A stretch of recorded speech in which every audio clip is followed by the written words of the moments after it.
Hello दोस्तों, स्वागत है आपका कॉमिक्स टाइम्स में। और आज हम शुरू कर रहे थे एक और बेहतरीन कॉमिक जिसका नाम है किस्मत के रंग। इसका दूसरा भाग हम शुरू कर रहे हैं। पहले भाग तक की कहानी हम यहाँ तक कंप्लीट कर चुके हैं। दोस्तों चलिए शुरू करते हैं बिना समय गंवाए दूसरा भाग। जीत नगर पहुंचने पर जब डोली का पर्दा उठाया गया, अरे दुल्हन तो मृत पड़ी हुई है। ओह, यह क्या गजब हो गया। कुछ देर पहले जिस जीत नगर में वधु के स्वागत की तैयारियां चल रही थी, अब वहां गहरा मातम छा गया। बड़े ही गमगीन वातावरण में सुपर्णा का नासवर देह का अग्नि को समर्पित किया गया। उधर वन में जतिन भट्ट उदास सा बैठा सोच रहा था। कल पूर्णिमा थी। कल सुपर्णा और मतिन भट्ट का विवाह हो गया होगा और आज जीतनगर में सुपर्णा का खूब धूमधाम से स्वागत किया जा रहा होगा। वह यह सब बैठा सोच रहा था कि वन देवी उसके सामने प्रकट हुई। जतिन भट्ट, आज तुम फिर दुखी हो क्यों? वन देवी, तुम सब कुछ जानते हुए भी आज फिर जानबूझकर मेरे जख्मों को कुरेद रही हो। फिर भी मेरे ही मुख से सुनना चाहती हो तो सुनो। मेरी प्रियसी सुपर्णा का कल मेरे छोटे भाई के साथ विवाह होगा। बताओ, मैं दुखी ना हूं तो क्या करूं? जतिन भट्ट, किस्मत ने यदि तुम्हारा साथ कूट नाटक खेला है तो उसने राजकुमारी सुपर्णा को भी नहीं बख्शा। उसने तुम्हारे वियोग में मौत को गले लगा लिया है। क्या सुपर्णा मर गई? हाँ जतिन भट्ट, वह यह नाश्वर संसार छोड़कर दूसरे लोक में जा चुकी है। तब वन देवी ने विस्तार पूर्वक जतिन भट्ट को सारा घटनाक्रम बताया। जब सुपर्णा ही इस लोक में ना रही तो मेरा भी इस लोक में क्या काम। मैं भी अब जीवित नहीं रहूंगा वन देवी। प्रेम में पागल ना हो जतिन भट्ट। जानते भी हो, जब सुपर्णा ने मौत को गले लगाया था उस समय वह तुम्हारे भाई के साथ 7 फेरे के बंधन में बंध चुकी थी। सोचो, किसी दूसरे की पत्नी के वियोग में जान देना क्या उचित होगा? तब तुम ही बताओ वन देवी, मैं क्या करूं? जतिन भट्ट, तुम अपना विवाह करके अपने राज्य वापस लौट जाओ। मैं अपना विवाह कर लूं, लेकिन किसके साथ? जतिन भट्ट, तुम्हारा विवाह नरक लोक की राजकुमारी टार की टारकिर्का के साथ होगा। नरक लोक की राजकुमारी के साथ मेरा विवाह होगा, लेकिन नरक लोक तो आकाश में स्थित है। मैं वहां कैसे जा पाऊंगा? इसके लिए तुम्हें नरक लोक नहीं जाना होगा, बल्कि राजकुमारी टारकिर्का ही इस समय पृथ्वी लोक पर आ रही है। हाँ जतिन भट्ट, उसके भाई नरकासुर ने, जो कि नरक लोक का राजा है, उसे कुपित होकर नरक लोक से निकाल दिया। अब कुछ क्षण बाद ही वह पृथ्वी पर तुम्हारे सामने उतरने ही वाली है।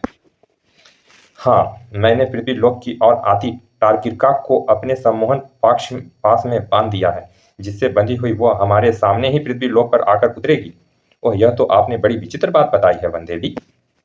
शीघ्र ही वे देखो जतिन भट्ट, टारकिर्का हमारी ओर ही चली आ रही है। जल्दी ही वह चलती हुई पृथ्वी पर उन दोनों के सामने आ खड़ी हुई। आ गई राजकुमारी टारकिर्का। हाँ देवी, पता नहीं क्यों मैं ना चाहते हुए भी आप लोगों के सामने आकर उतरी हूं। सुनकर वन देवी मुस्कुराई। राजकुमारी टारकिर्का, तुम्हारा और जतिन भट्ट का मिलाप कराने के लिए ही मैंने अपनी सम्मोहन शक्ति के द्वारा तुम्हें यहाँ बुलाया है क्या? हाँ टारकिर्का, जतिन भट्ट तुम्हारा होने वाला पति है, इसे प्रणाम करो। शीघ्र अगले ही पल मैं आपको प्रणाम करती हूँ। तत्पश्चात आज शुभ बोला है आज शुभ बेला है। मैं चाहती हूँ कि इस शुभ बेला में तुम दोनों का विवाह संपन्न हो जाए। आपकी हर इच्छा हमारे लिए हर्ष सहर शिरोधार्य है वन देवी। तब वन देवी की उपस्थिति में उन दोनों ने एक दूसरे के गले में जयमाला डाली। आज से तुम दोनों पति पत्नी हो। जब उन दोनों का आशीर्वाद दे वन देवी आदृश हो गई तो टारकिर्का, मेरी समझ में यह बात नहीं आई कि तुम्हारे भाई नरकासुर ने किस बात से कुपित होकर तुम्हें नरकलोक से निष्कासित कर दिया। यह एक लंबी कहानी है स्वामी। फिर भी जब आपने इस विषय में पूछा ही है तो मैं आपको सब कुछ बताऊंगी।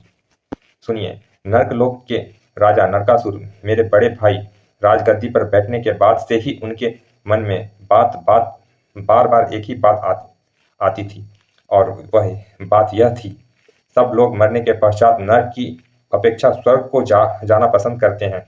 तब क्यों ना नरक को स्वर्ग बना दिया जाए। इस कार्य के लिए उन्होंने हर क्षेत्र में कुशल और बलशाली असुरों की सभा बुलाई। बड़े बड़े दिग्गजों असुर उस सभा में आए। कई असुर आते ही अपने स्वभाव के अनुसार दरबार में गंदगी फैलाने लगे। आग थू आग थू। उनमें अधिकांश ऐसे असुर थे जो कभी नहाते ही नहीं थे, जिसके परिणाम स्वरूप पूरी सभा में दुर्गंध फैल गई। ओह, कैसी दुर्गंध फैली हुई है! सांस भी लेनी दूभर हो रही है। नरकासुर ने तुरंत ही असुर सेवकों को आदेश दिया, पृथ्वी से लाए गए इत्र का सारे दरबार में छिड़काव किया जाए। अगले ही पल, ओह, इत्र के छिड़काव से कुछ चैन मिली है। जब नरकासुर ने सबसे कहा, आज हम एक विशेष प्रयोजन से यहाँ एकत्रित हुए हैं। आप जो जानते हैं कि नरक की स्वर्ग से पुरानी दुश्मनी चली आ रही है। हमें हर विषय में स्वर्ग से नीचा दिखना पड़ता है, अतः हमें कोई ऐसा प्रयास करना चाहिए कि नरक ही स्वर्ग की तरह सुंदर बन जाए। महाराज, ऐसा करने से तो नरक की अपनी पहचान समाप्त हो जाएगी। तब स्वर्ग और नरक में अंतर ही क्या रह जाएगा? इसी बात को समझने के लिए तो हम लोग यहाँ जमा हुए हैं। स्वर्ग के लोग इतने साफ सुथरे और व्यवस्थित ढंग से रहते हैं, उन्हें अगर भय है तो हम लोगों से ही है। अतः इस क्षेत्र में तो हम लोग उनसे बलशाली ही हैं। कोशिश यही जानी चाहिए कि स्वच्छता और सुंदर ढंग से जीने में भी हम उनसे बाजी मार लें। आप ठीक कह रहे हैं महाराज, स्वर्ग के लोग हमेशा से ही हमें है दृष्टि से देखते आए हैं। उनकी बराबरी पर आने के लिए हमें कुछ करना ही होगा। अब आप लोग ही बताइए कि इसके लिए हम क्या उपाय करें। महाराज, नरक के स्वर्ग के समान स्वच्छ सुंदर बनाने के लिए आपको कमल यज्ञ करना चाहिए। कमल यज्ञ? हाँ महाराज, 1001 लाल कमल के फूलों की आहुति वाला यज्ञ करना होगा। सुना है यह यज्ञ हर इच्छा की पूर्ति करता है। ओह, तब तो हम इस यज्ञ को अवश्य करेंगे। महाराज, लाल कमल पृथ्वी पर ही खिलते हैं, इसके लिए पृथ्वी लोक पर जाना होगा। उसी दिन नरकासुर के आदेश पर सैकड़ों असुर लाल कमल लाने पृथ्वी की ओर चल दिए। पृथ्वी पर जाकर लाल कमल तोड़ते और उन्हें ले नरक लोक की ओर लौट पड़ते। नरक लोक तक पहुंचते पहुंचते एकाध कमल ही सही सलामत रह पाता, बाकी सब मुरझा जाते।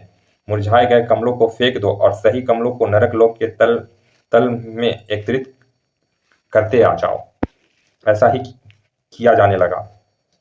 जल्दी से 1001 लाल कमल एकत्रित हो और मैं कमल यज्ञ संपन्न कर अपनी इच्छा पूरी करूं। अपने भाई की इस सनक को देख मैं सोचती, भैया प्रकृति के नियम को तोड़ने चले हैं, जो कि गलत है। भैया को गलत मार्ग पर जाने से बचाने के लिए मुझे कुछ करना चाहिए। यह लाल कमल के सारे झगड़े की जड़ है। ना यह लाल कमल एकत्रित हो पाएंगे, ना भैया कमल यज्ञ पूरा कर पाएंगे। एक बार जब नरक लोक के सब वासी सोए हुए थे तो मैंने तालाब में एकत्रित किए सारे लाल कमल नष्ट कर डाले। सुबह होने पर, ओह, तालाब में एक भी कमल नहीं है। सारे के सारे कमल तट पर नष्ट पड़े हुए हैं। नरकासुर ने उसी समय आपातकालीन दरबार बुलाई। किसने हमारे तल के कमल नष्ट करने की जुर्रत की है? अगले ही पल मैं निडर उनके सामने आ खड़ी हुई। भैया, मैंने यह जुर्रत की है। क्या? हाँ भैया, मैं नहीं चाहती कि कमल यज्ञ संपन्न कर तुम स्वर्ग की बराबरी करने की इच्छा पूरी कर सको। ओह, तो तुमने आस्तीन का सांप बनकर हमने डसा है टार्किका। हम इसी समय तुम्हें नरकलोक से निष्कासित करते हैं। जाओ, हमारी नजरों से दूर चली जाओ। भैया का यह आदेश पाते ही मैं पृथ्वी लोक पर चली आई स्वामी। इससे आगे की कहानी आप जानते ही हैं। ओह, तुम्हारे भैया वास्तव में ही प्रकृति के विरुद्ध कार्य करना चाहते हैं। यदि वे ऐसा करने में सफल हो गए तो स्वामी, नरक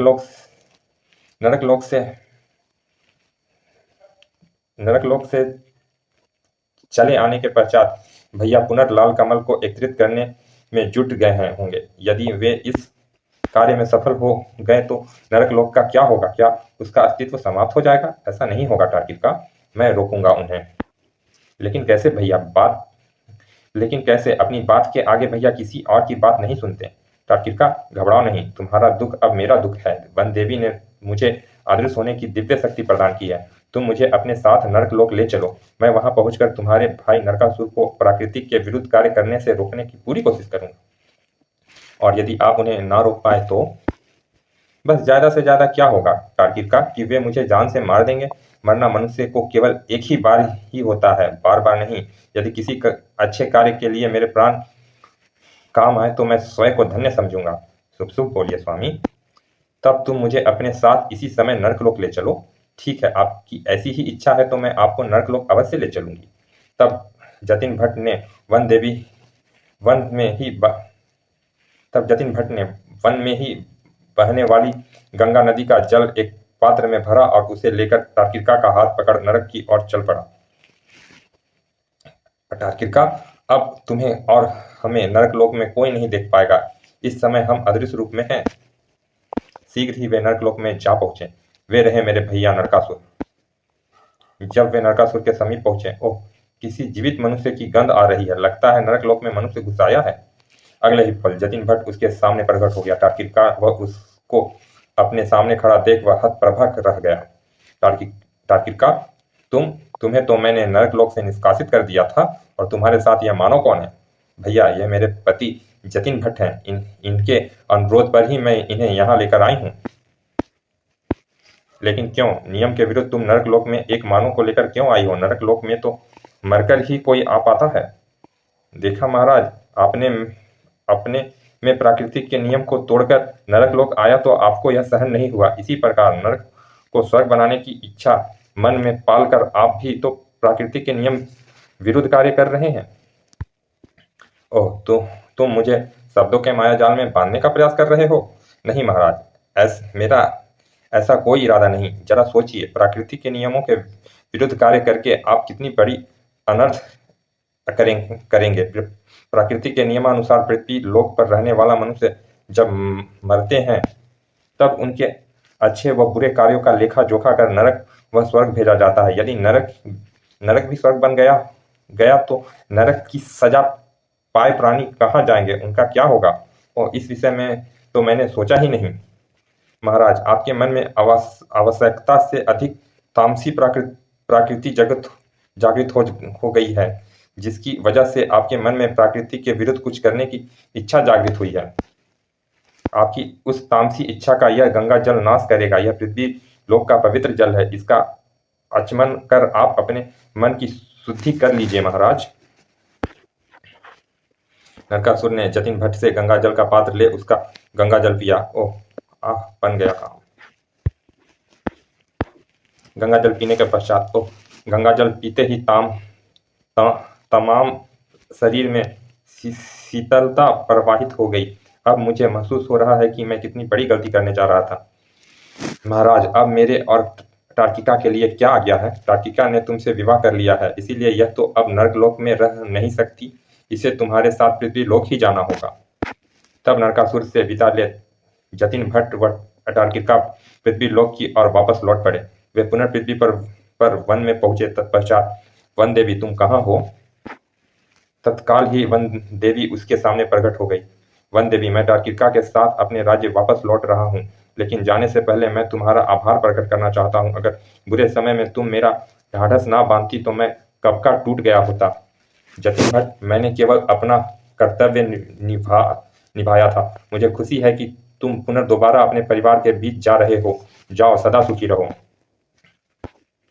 जतिन भट्ट जब तार्किका के साथ जीतनगर पहुंचा, ओह बेटा, तुम आ गए। कहाँ चले गए थे तुम? सचिन भट्ट ने जतिन भट्ट को गले लगा लिया। तार्किका को सहर्ष ही उन्होंने पुत्रवधू के रूप में स्वीकार कर लिया। समाप्त। चलिए दोस्तों, ये कॉमिक्स यहाँ समाप्त होती है। मिलते हैं फिर ऐसे ही किसी अच्छे से कॉमिक्स के अच्छे से भाग में। और अभी तक आपने हमारे चैनल को सब्सक्राइब नहीं किया दोस्तों तो प्लीज़ सब्सक्राइब कर दें। चलिए मिलते हैं, तब तक के लिए धन्यवाद, विदा।